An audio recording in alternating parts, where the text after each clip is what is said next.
오늘 우리에게 주시는 하나님의 말씀은 시편 57편 1절에서 11절까지 말씀입니다. 제가 봉독해 올리겠습니다. 하나님이여 내게 은혜를 베푸소서, 내게 은혜를 베푸소서. 내 영혼이 주께로 피하되 주의 날개 그늘 아래에서 이 재앙들이 지나가기까지 피하리이다.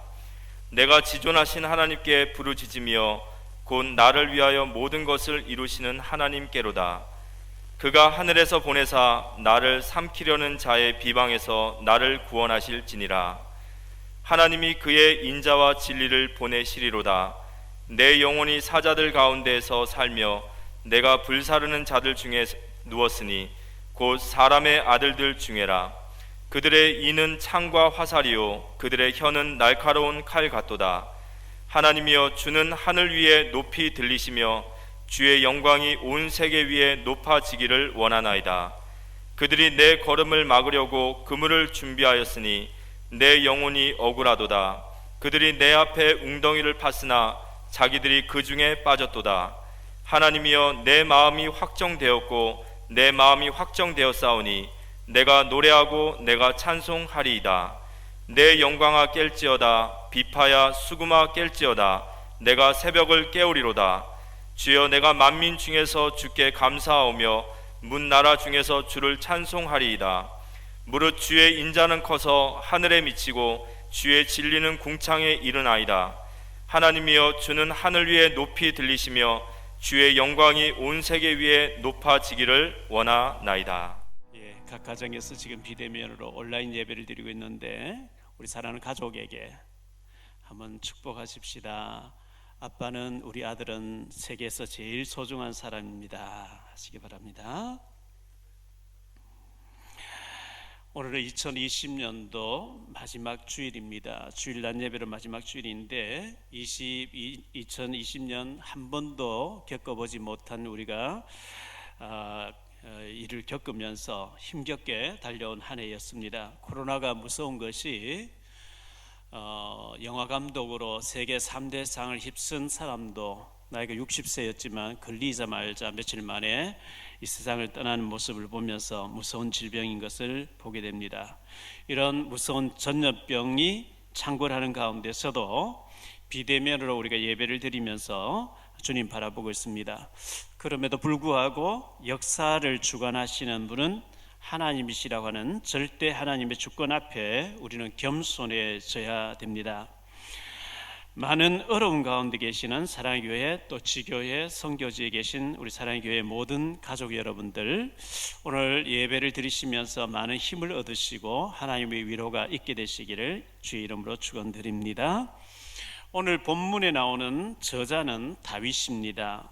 다윗이 왕이 되어서 엄청난 큰 업적들을 많이 남기고 전무후무한 왕이 되었지만 왕이 되기 전에는 굉장한 많은 고통과 수많은 어려움을, 죽음의 위기를 많이 겪었다는 것을 우리가 잘 알고 있습니다. 오늘 본문의 표제에 보면 굴에 있을 때에 이렇게 기록되어 있습니다. 다윗이 사울 왕에게 쫓기면서 굴 속으로 피해 가지고 있던 때가 2번 있었는데요.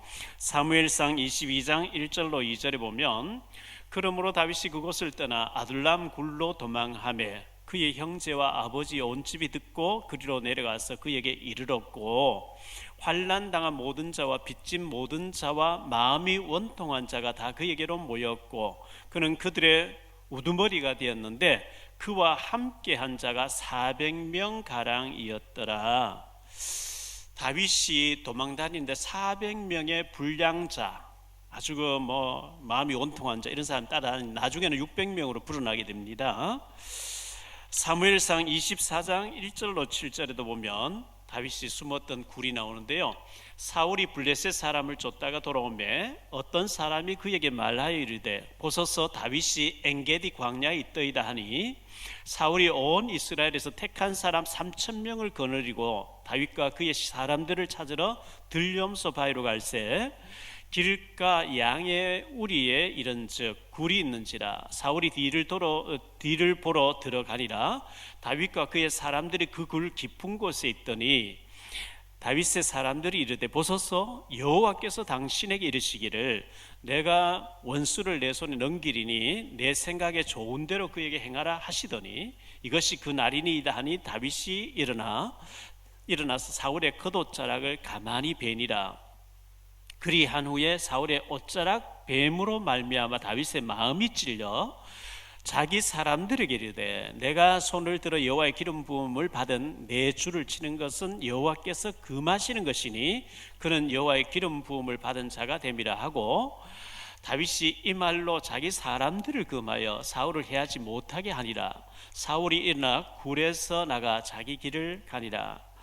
이 아둘람 굴이 있고 엔게디 굴이 있었는데 학자들은 이 엔게디 굴에 숨었을 때에 쓴 이 시가 바로 57편이라 이렇게 해석을 많이 합니다. 오늘 말씀을 가지고 세 가지를 좀 말씀드리려고 하는데, 첫째, 절박한 상황을 다윗이 맞이했습니다. 사울 왕에게 쫓길 때였습니다. 사울 왕에게 쫓기다가 400명의 신하를 데리고 굴 속으로 쑥 들어가서 굴 깊은 곳에 숨어 있습니다. 근데 사울 왕은 3,000여 명의 군인들 중에서 실력 있는 자를 뽑고 또 뽑아서 3,000명의 정예 부대를 데리고 다윗을 죽이겠다고 추격해 왔는데, 그 다윗이 굴 속에 숨어 있는 줄 알면 뭐 막 구인들 집어넣거나 아니면 뭐 불을 피워서 연기 때문에 못 견디게 하든지 뭐 하겠지요.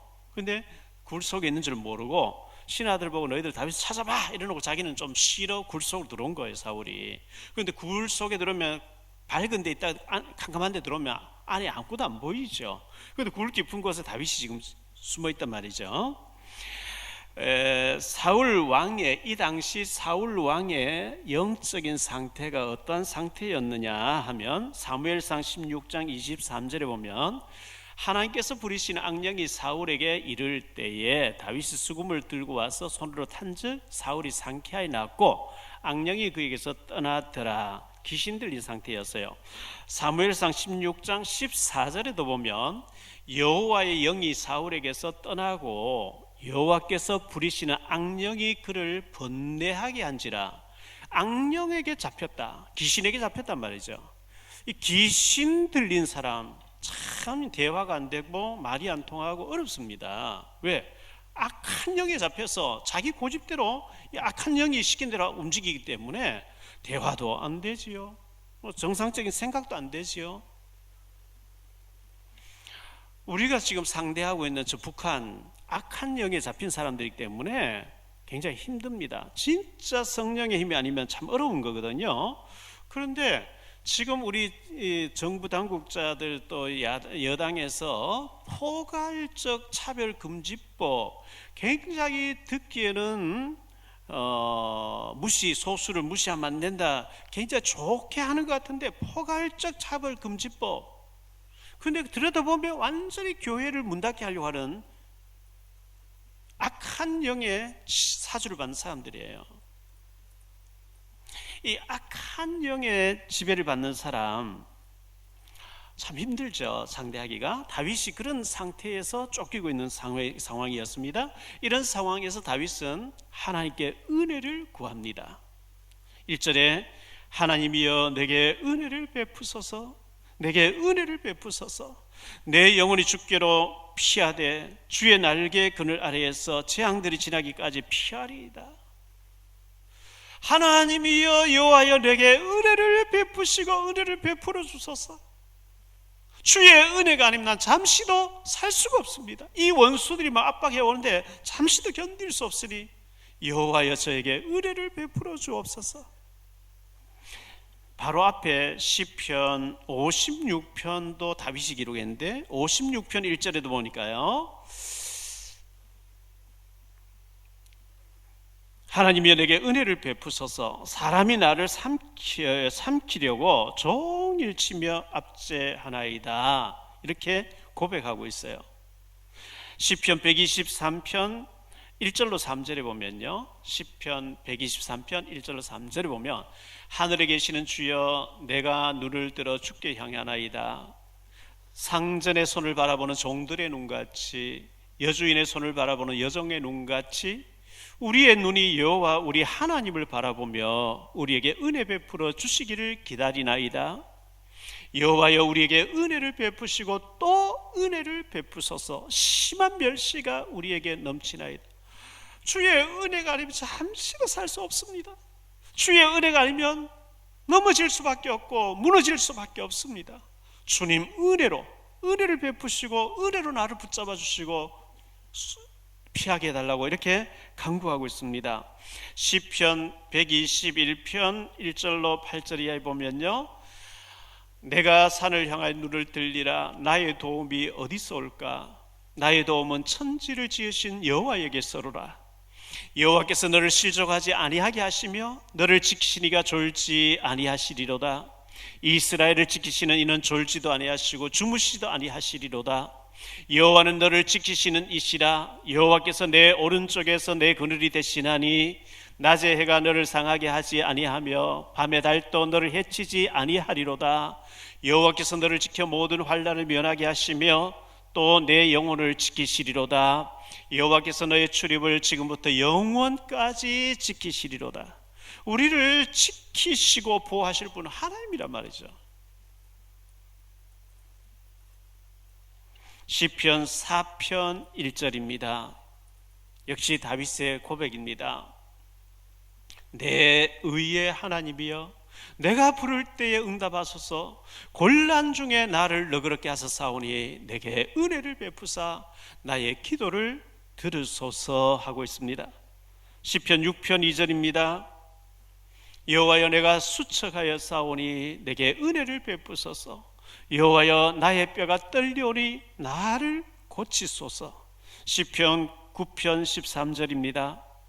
여호와여 내게 은혜를 베푸소서.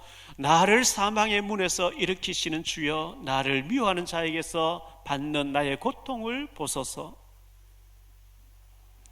다윗의 시를 읽어보면요, 이런 시가 계속 나옵니다. 여호와여 내게 은혜를 베푸소서. 은혜를 베푸소서. 주의 은혜가 아니면 난 잠시도 살 수 없습니다. 다윗이 계속 그렇게 고백하고 있습니다. 찬송가에 보면 주 예수여 충만한 은혜 내 영혼에 부으소서. 은혜가 풍성한 하나님은 믿는 자 한 사람 한 사람 우리에게 은혜 베푸시는 주님을 늘 바라보시기를 주의 이름으로 축원합니다. 부르짖어야 돼요.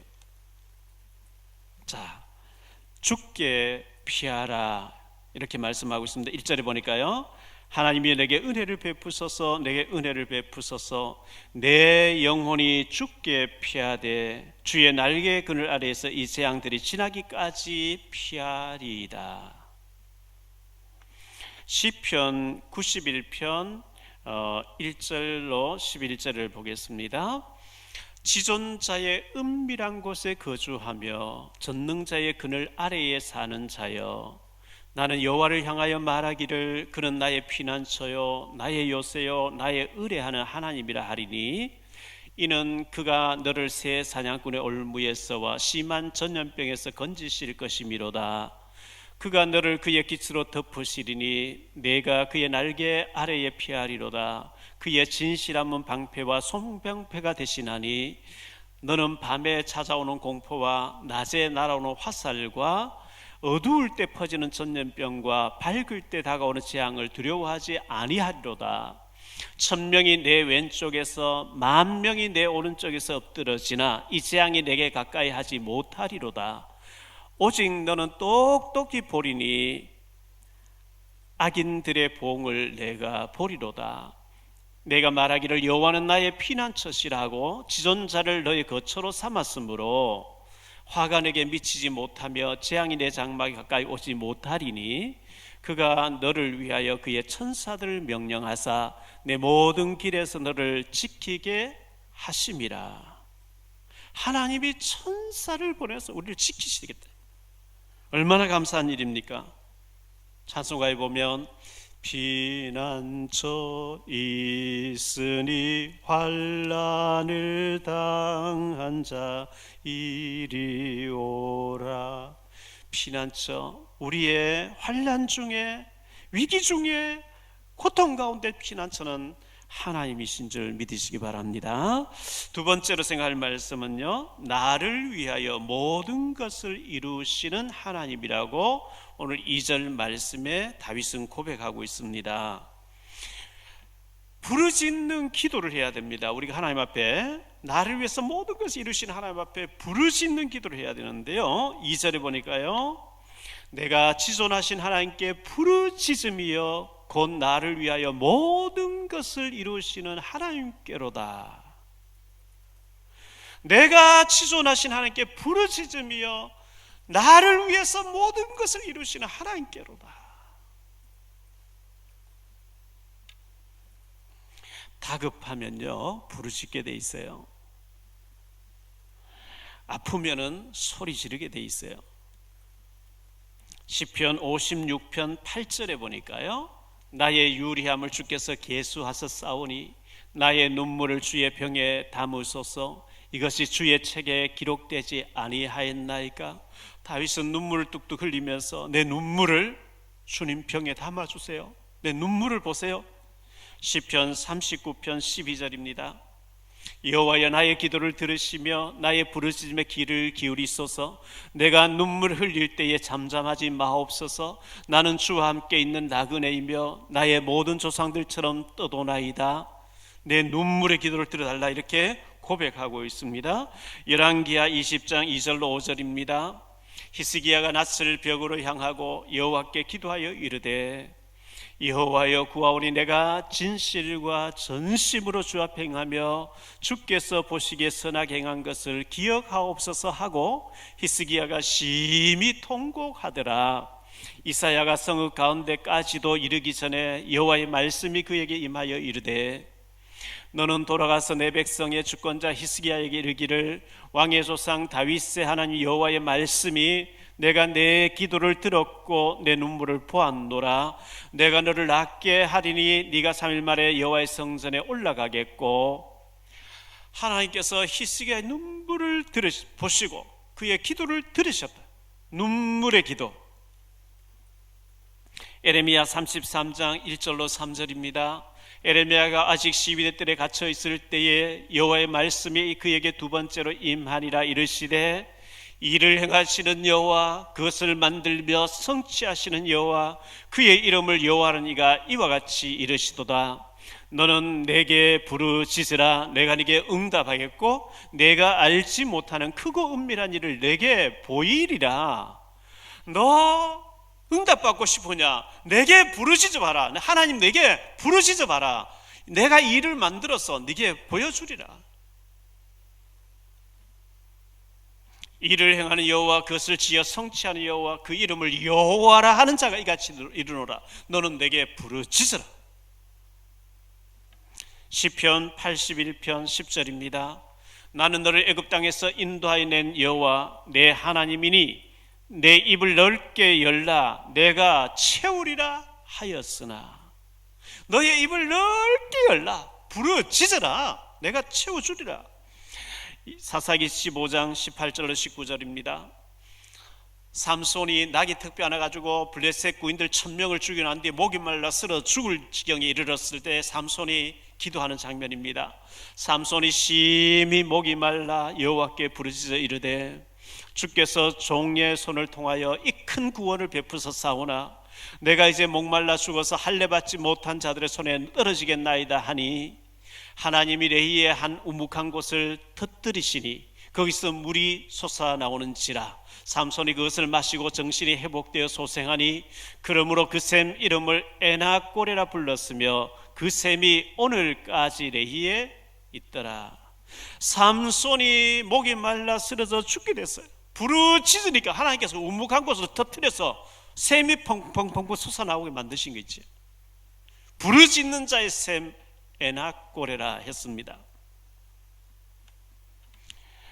오늘 말씀 8절에도 보니까요, 내 영광아 깰지어다, 비파야 수금아 깰지어다, 내가 새벽을 깨우리로다. 새벽에 하나님이 우리를 도우신대요. 시편 46편 5절에 새벽에 일어나서 부르짖고 기도해야 돼.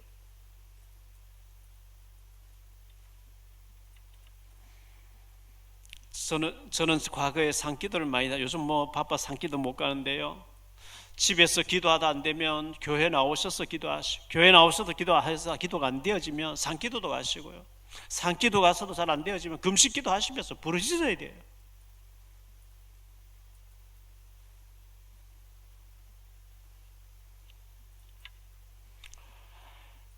나를 위하여 모든 것을 이루시는 하나님이라 이렇게 말씀하고 있습니다. 2절에 성경은요, 자, 몇 사람을 한번 예를 들어볼게요. 요셉을 한번 예를 들어볼게요. 요셉을 하나님 쓰셔야 되겠는데, 요셉의 어머니 라헬이 드라빔이라고 하는 친정 아버지 라반이 품고 있는 우상을 숭배하고 있어요. 우상을 가지고 있어요. 그 드라빔을 의지하는, 우상을 의지하는 이 라헬이 요셉에게 안 좋은 영향을 끼치면 안 되니까 하나님이 베냐민 나타가 라헬을 죽도록 만들어 데려가 버렸어요. 요셉이가 엄마 없이 자라는 걸 그의 아버지 야곱이가 특별히 사랑해주고 좋은 옷도 지어 입히니까 그 형들이 시기해서 죽이려고 하다 팔아버린 거죠. 팔려가야 되는 거예요. 형들하고 사이 좋으면 안 돼요. 팔려가는데 애굽의 국방부 장관 집에 팔려갔어요. 경제를 다 배웠어요. 근데 보디발의 부인이 자꾸 요셉을 유혹을 해요. 옷을 붙잡고 늘어지니까 옷을 벗으라고 도망가 버린 거죠. 누명을 썼어요. 저놈이 나를 겁탈할 들어 소리 지르니까 옷을 벗고 도망갔다. 감옥에 가서 종신형을 받는 거 있지요. 거기서 정치를 배웁니다. 장관들이 수용되는 정치범 수용소 정치를 배웁니다. 정치 다 배우고 나니까 하나님이 왕에게 꿈을 꾸게 해놓고요. 풍년 드는 꿈, 흉년 드는 꿈을 꿨는데 누구 알아맞히지를 못해. 2년 전에 요셉 부탁받고 잊어버렸던 술 맡은 관원장이 왕이 꿈 해석을 한번 데려와라 할 때 기억이 난 거 있죠. 요셉을 왕 앞에 딱 세웠는데요. 왕이 해석을 쫙 해줍니다. 앞으로 7년 풍년 듭니다. 풍년 들었을 때에 지혜로운 총리를 세워서 창고를 잔뜩 지어서 저장해놨다가 7년 기근 들었을 때 팔아서 이렇게 하십시오. 바로 왕의 인장 반지, 결제 반지를 요셉 손에 끼워주면서 네가 그 역할을 해라. 오늘부터 너의 허락 없이는 수족을 놀릴 자가 없게 만들겠다. 네가 그거 해라. 이래가 요셉이 총리 되는 게 목적이 아니거든요. 하나님이 요셉을 위하여 모든 것을 움직이셨는데요. 모세를 위해서, 모세라는 사람이 있는데요. 바로 공주가 아이를 못 낳아요.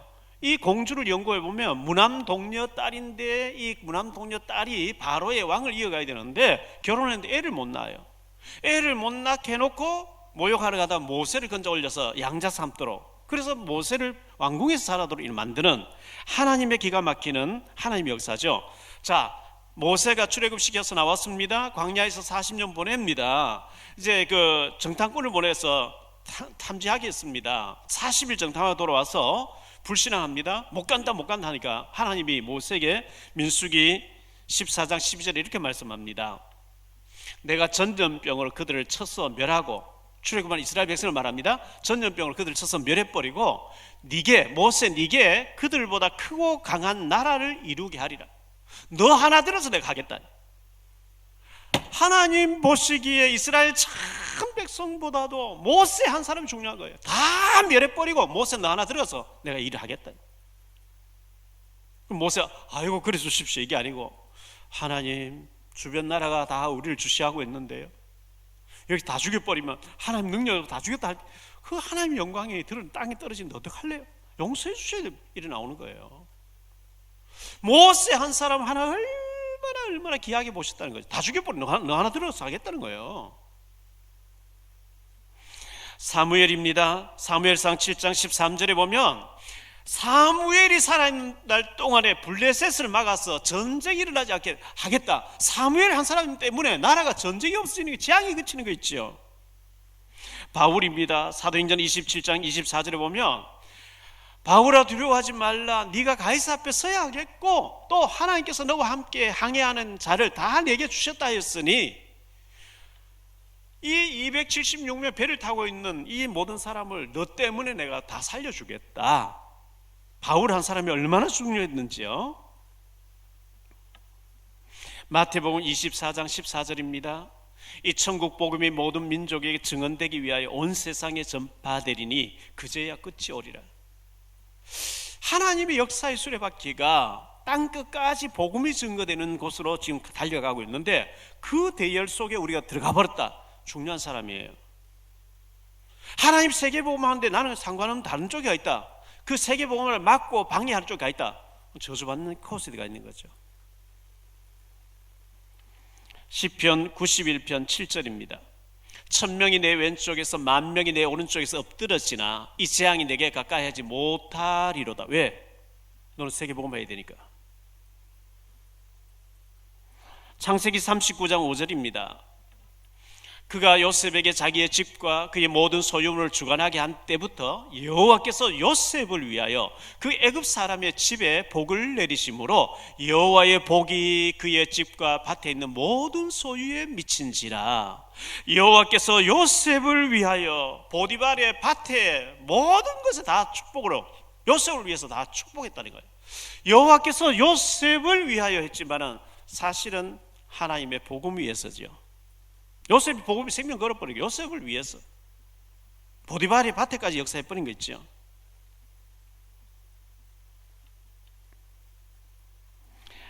우리가 폐회성으로 자주 부르는 당신은 소중한 사람입니다. 진짜 그 찬송가 가사대로요, 저와 여러분 소중한 사람이에요. 아멘. 왜? 우리 때문에 세계 보호막 되어지고 북한 살려야 되고 후대 살려야 되니까요. 하나님 보시기에 국회의원 아닙니다. 인천의 재벌 아닙니다. 인천시장님 아닙니다. 구청장님 아닙니다. 하나님 보실 때는 이 그리스도의 복음이 아니면 안 된다고 하는 복음 전해야 된다, 전도해 선교하고 제자 키워내야 된다, 세계복음 해야 된다, 북한 살려야 된다, 이 여기에 결론 내린 사람이 소중한 사람이에요. 이런 사람이 가는 곳에 하늘 군대 천군 천사를 하나님 동원하시겠다 이렇게 말씀하고 있습니다. 오늘 3절 말씀해 보니까요, 그가 하늘에서 보내사 하늘에서 천군 천사를 보내신단 말이죠. 나를 삼키는 자의 비방에서 나를 구원하실지라. 하나님이 그의 인자와 진리로 보내시리로다. 하나님이 보좌에서 천군 천사를 움직이시는데요, 출애굽기 14장 19절에 보면 이스라엘 진 앞에 가던 하나님의 사자가 그들의 뒤로 옮겨가매 구름 기둥도 앞에서 그 뒤로 옮겨갔다. 다니엘서 6장 22절입니다. 나의 하나님이 이미 그의 천사를 보내어 사자들의 입을 봉하셨으므로 사자들이 나를 상해하지 못하였사오니 이는 나의 무죄함이 그 앞에 명백함이 오며 또 왕이여 나는 왕에게도 해를 끼치지 아니하였나이다 하니라. 다니엘이 사자굴에 빠지는데요, 하나님 천사를 사자들의 입을 다 봉해놔 버린 거 있죠. 대통령이 가는 곳에는요, 경호원들이 앞뒤 좌우에 다 이렇게 깔려서 움직입니다. 수상한 사람 있으면 막 총을 쏘기도 합니다.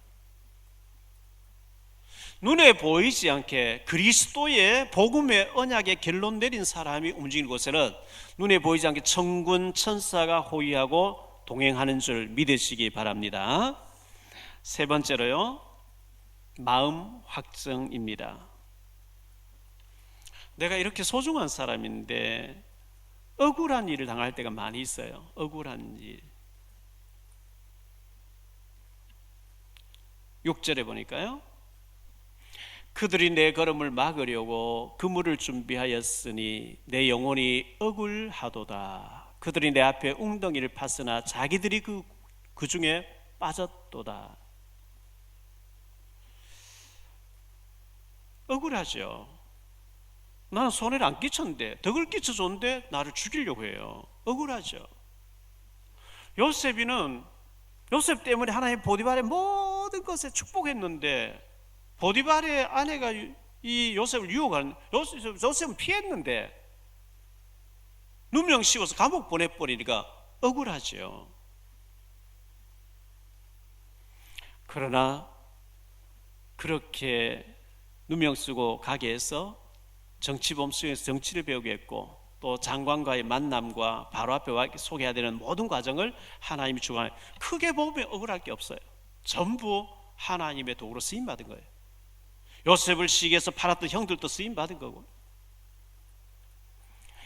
다윗이 억울했습니다. 아버지 심부름, 이새의 심부름 전쟁터에 갔는데 골리앗이 나타나서 막 조롱하고 협박하는데 아무도 나서지 못하거든요. 다윗이 골리앗을 제거하고 나라를 구해줬는데 사무엘상 18장 7절에 여인들이 뛰놀며 노래하여 이르되 사울이 죽인 자는 천천히요 다윗은 만만이로다 한지라. 다윗이 시킨 것도 아니고 길거리 나와 환영하는 여자들의 가벼운 입으로 사울은 천천 다윗은 만만, 이 말한 것 때문에 사울 왕이 미쳐버린 거 있죠. 귀신 들려가지고 다윗을 죽이겠다고 계속 죽여 오는 거예요.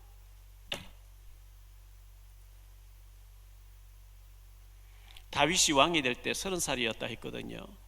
골리앗 앞에 나갈 때 얼굴이 붉고 소년이었다 그랬어요. 한 15세에서 17세 정도 됐겠죠. 어린 소년이었으니까요. 그날 이후로 다윗이 10몇 년 동안 계속 쫓겨요. 계속 쫓기는 거지. 억울하죠. 그러면 왜 억울하게 하나님 억울한 일을 당하도록 내버려 두셨냐? 다윗의 모든 작품이 그때 또 쫓기면서 나옵니다. 생명건 600명이 그때 쫓길 때 만나게 됩니다.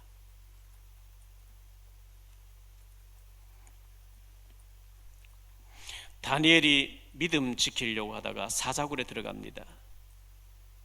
그러나 하나님이 그것 때문에 총리가 되어지고 더 높은 자리를 차지하게 한 하나님의 방법이었습니다.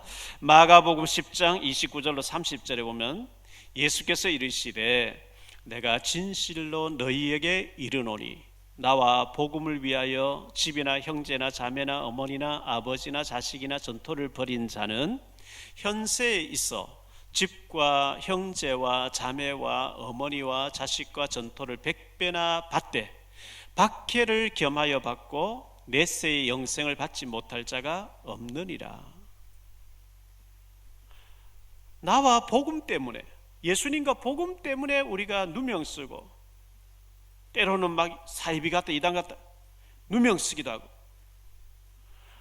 어려움 당하고 하면 하늘에서 너희 상이 큰데 이 땅에서도 100배나 받는데 기뻐할 일이죠. 100배나 하나님 보장해 주는데. 마태복음 5장 10절로 12절입니다.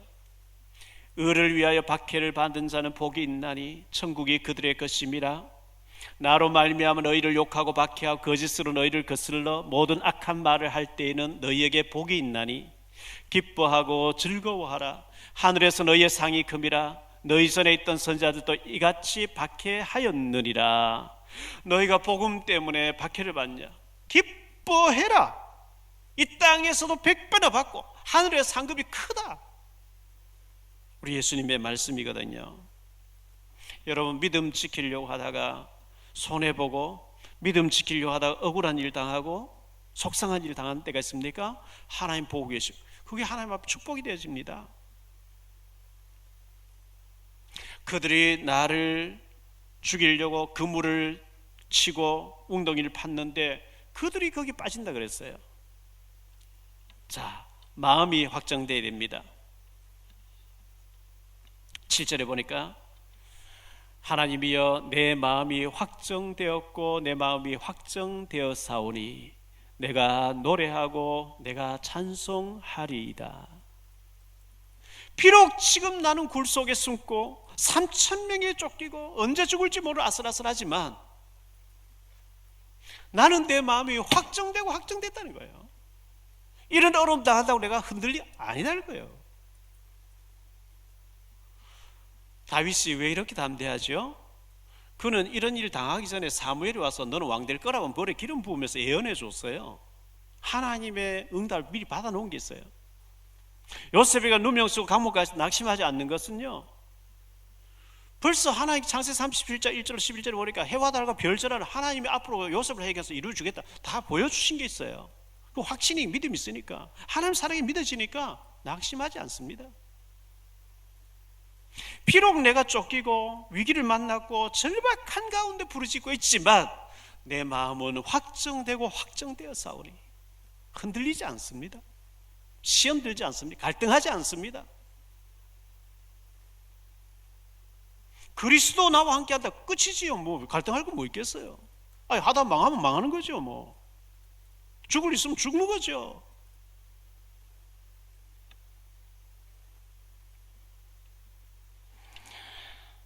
다윗의 인생의 결론은요, 다윗이 한 일이 너무 많아요. 악기도 잘 다루고 귀신도 내쫓고 나라도 위기에서 구하고 다 했는데, 그런데 다윗의 평생의 마음의 소원이 하나 딱 기록된 게 있어요. 시편 27편 4절입니다. 이게 다윗의 평생의 소원입니다. 내가 여호와께 바라는 한 가지 일, 보세요. 한 가지 일, 하나님께 한 가지 소원이 있다는 거예요.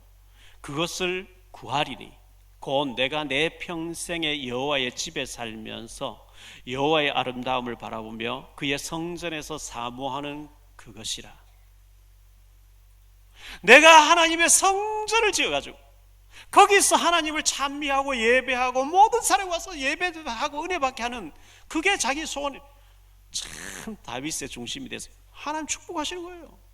성전 지어서 그 성전에서 하나님 찬미하고 은혜 받는 거, 그보다 더 중요한 일이 없다.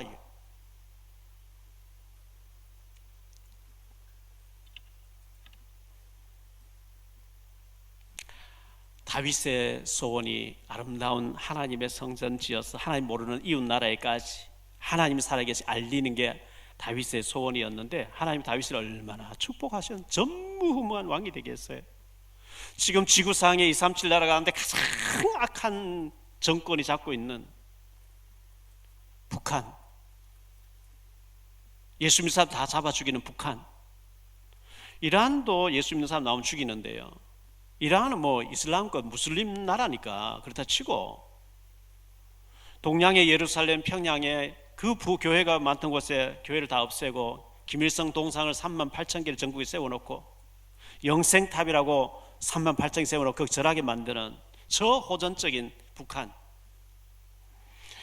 저 탈북 북한을 살리기 위해서 탈북민들을 35,000명을 한국에 보내놨는데, 전국에 흩어져 있는데 그 중에 대표적으로 3,500여 명이 와 있는 인천 노년 지역, 소래 지역, 여기에 탈북민 지교회 전문교회를 세워서 우리 탈북자 교역자들이 거기서 예배드리며 탈북자를 모아서 밥도 먹으면서 윷놀이도 하면서 탈북자를 복음 듣게 만드는 일을 앞으로 해야 되는데, 그거 놓고 기도했더니 어떤 분이 헌금해 주셨어요. 1억 해주시고 1,000만 원 해주시고, 어제 저녁에 변 전사님 모친 전 집사님이 영국에서 문자 왔어요. 지난번에 건축원금도 몇 번 보내주셨는데 탈북자 지교회 한다고 하니까 1,000만 원 입금했습니다. 아유, 집사님 또 이렇게 하셨군요. 그 애들 외손주 6명 키운다 정신없거든요. 정부에서 보조금 조금 받아 그거 절약해가지고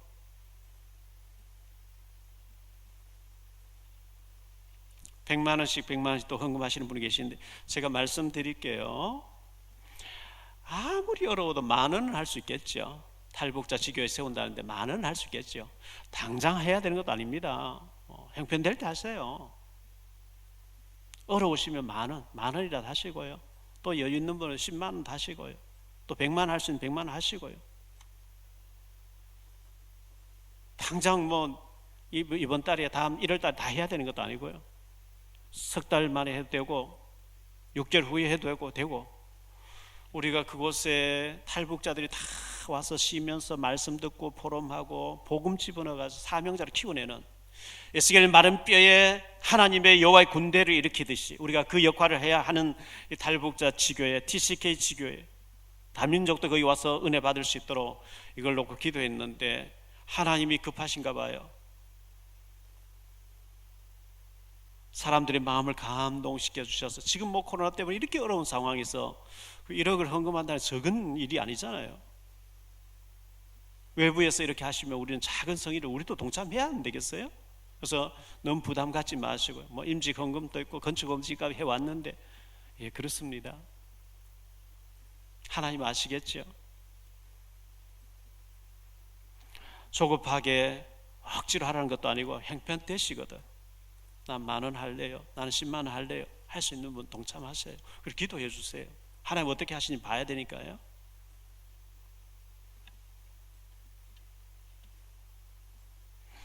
사도행전 20장 23절로 24절입니다. 바울이 이제 3차 선교 여행을 마치고 예루살렘 갔다가 로마로 가서 죽게 될 것이라고 얘기했습니다. 드로아에서요, 오직 성령이 각성해서 내게 증언하여 결박과 환난이 나를 기다린다 하시나 내가 달려갈 길과 주 예수께 받은 사명 곧 하나님의 은혜의 복음을 증언하는 일을 마치려 하면은 나의 생명조차 조금도 귀한 것으로 여기지 아니하노라. 바울이 결박이 기다리고 죽음이 기다린다 하지만 나의 사명을 감당하기 위해서는 나의 생명을 조금도 귀한 것으로 여기지 않고 난 달려간다, 이렇게 얘기를 했어요. 사도행전 21장 13절입니다. 바울이 대답하되 여러분이 어찌하여 울어 내 마음을 상하게 하느냐. 나는 주 예수의 이름을 위하여 결박당할 뿐 아니라 예루살렘에서 죽을 것도 각오하였노라 하니. 죽겠다는데요. 가이사라 지역의 빌립과 그의 네 딸과 주변 사람들이, 빌립의 딸들이 예언합니다. 이 허리끈을 보여주면서 이 띠임자는 예루살렘 가면 체포당한다. 그래 끌려가 죽는다. 그래 가지 마라.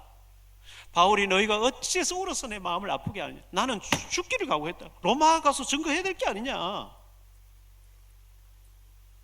바울이 그렇게 말한 것입니다. 우리 교회 참 중요한 교회예요.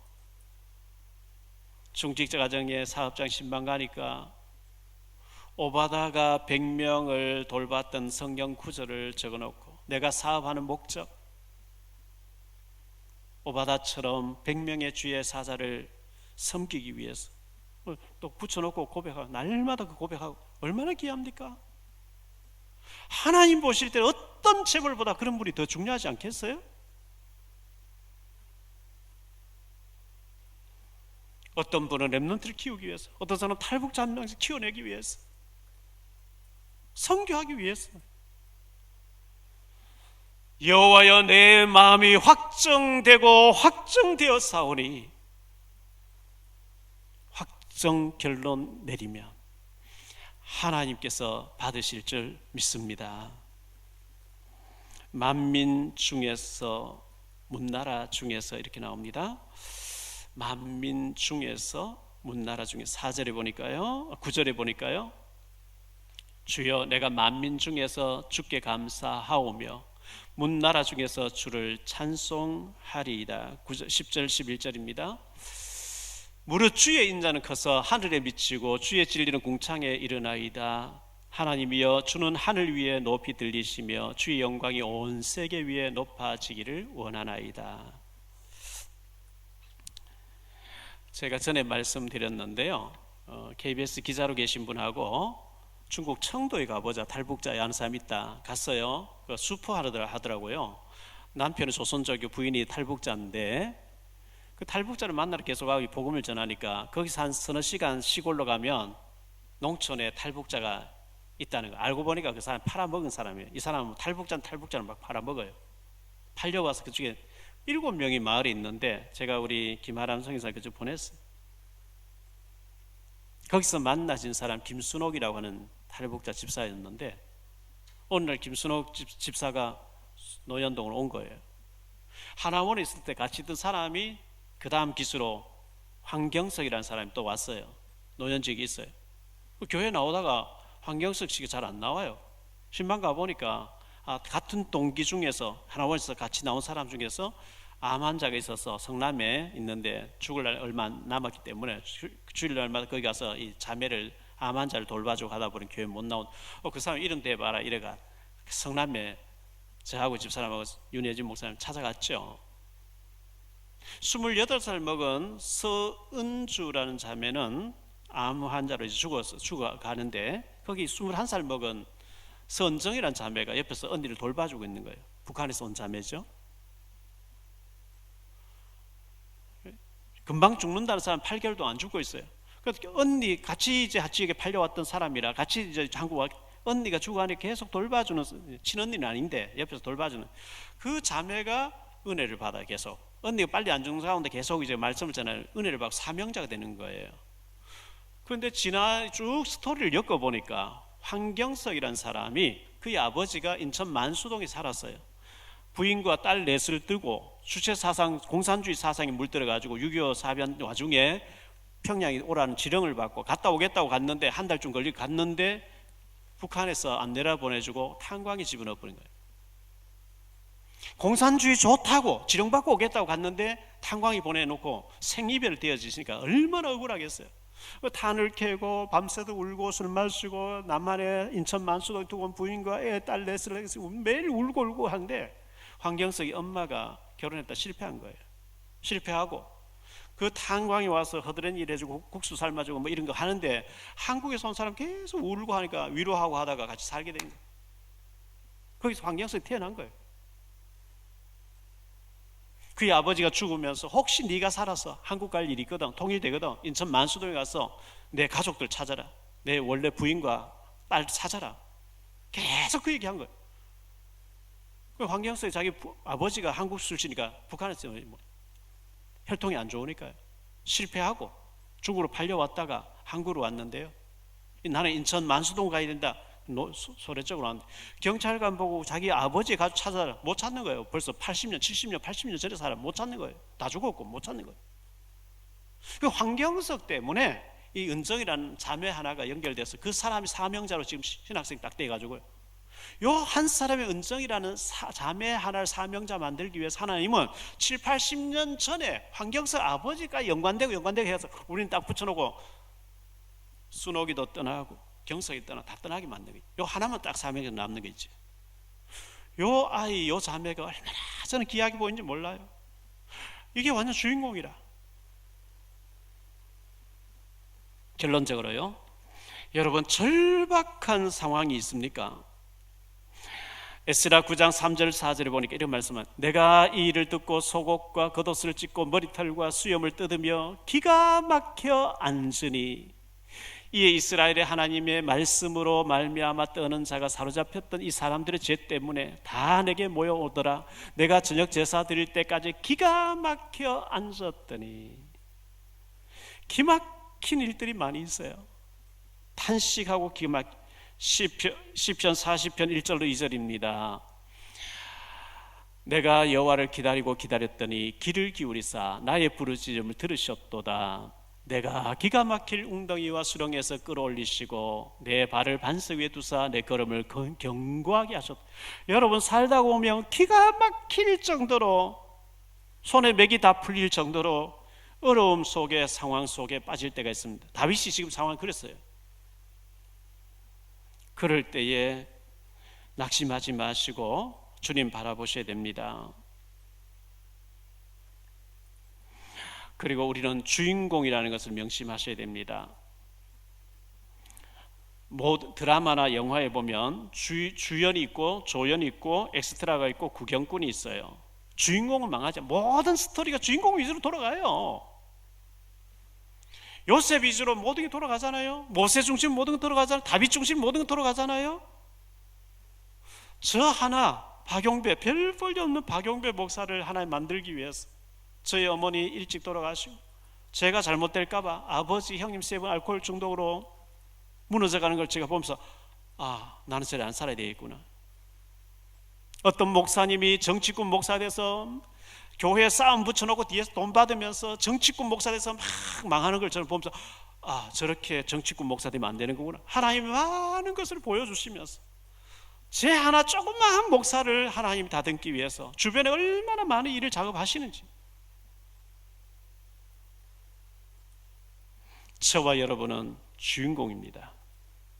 아멘. 문제는 주인공이라는데 엑스트라라고 자꾸 얘기하니까 하나님 정신 차리라고 자꾸 때리는 거예요. 네 언제 정신 차릴래? 내 주인공을 내가 불렀는데 왜 주인공 정신 못 차려? 여기에 대해서 확실하고 확정하고 확정해야 됩니다. 나는 주인공이야. 나는 하나님의 영광 복음의 살, 나는 축복받을 주인공이야. 아무리 외워 사도 괜찮아. 왜? 하나님 지키시니까. 확정돼야 사탄이 못 건드립니다. 심심하면 삐끼고 갈등하고 시험 들고 이리 갈까 저리 갈까 흔들리면 마귀가 얼마나 좋아하겠어요. 주님이 나와 함께 하시고 세상 끝날까지 함께 하시고 나를 주인공을 불렀다. 나는 복음에 살 것이다. 끝. 갈등하고 뭐 있겠어요? 흔들릴 거 뭐 있겠어요?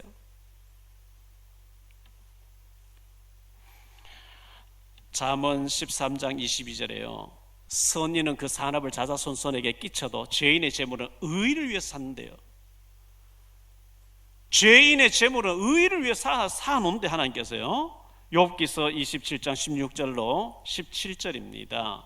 그가 비록 은을 티끌같이 샀고 의복을 진흙같이 준비할지라도 그가 준비한 것을 의인이 입을 것이요 그의 은은 죄 없는 자가 차지할 것이요. 죄인이 많이 쌓아놨는데 의인이 입고 의인이 차지한대요. 전도서 2장 21절입니다. 어떤 사람 그 지혜와 지식과 재주를 다하여 수고하였어도 그가 얻은 것을 수고하지 아니한 자에게 그의 몫으로 넘겨주겠다. 하나님이 불신자에게요 막 지혜 총명 주어서 막 쌓아놓게 하는데 의인을 위해 쌓아놓는데요. 전도서 2장 26절입니다. 하나님은 그가 기뻐하시는 자에게는 지혜와 지식과 희락을 주시나 죄인에게는 노고를 주시고 그가 모아 삭게 하사 하나님을 기뻐하는 자에게 그가 주게 하시지만 이것도 헛되어 바람잡는 것. 하나님 기뻐하는 일을 하는 자에게 주려고 하나님 다 준비해놨대요.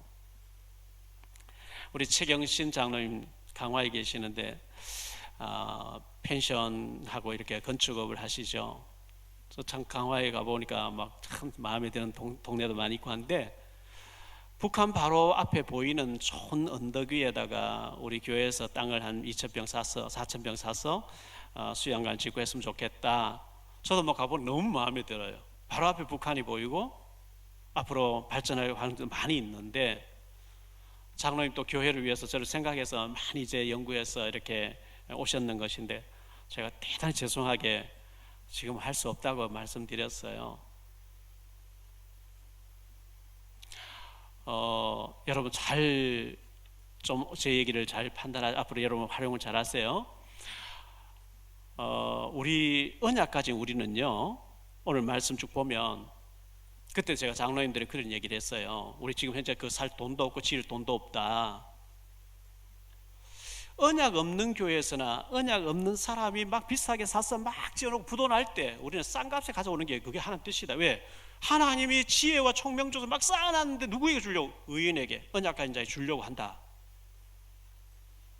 언약 없는 사람, 뭐 복음 안 전하는 사람 막 돈들을 많이 쌓아놓고요 부도나게 해서 우리는 가서 다 지어놓은 걸 싸게 사서 그걸 쓰는 게 우리의 하나님 뜻입니다. 성경에 그리 돼 있어요. 참고하셔요. 하나님이 악인에게 지혜와 총명도 다 쌓아놨는데 의인에게 하나님 기뻐하시는 자에게 주려고 쌓아놨다 그랬어요. 우린 땅 사서 짓고 할 시간이 없어요. 하나님의 축복이 우리 모든 사랑의 교회 식구들에게 넘쳐나게 되기를 예수 이름으로 축원합니다.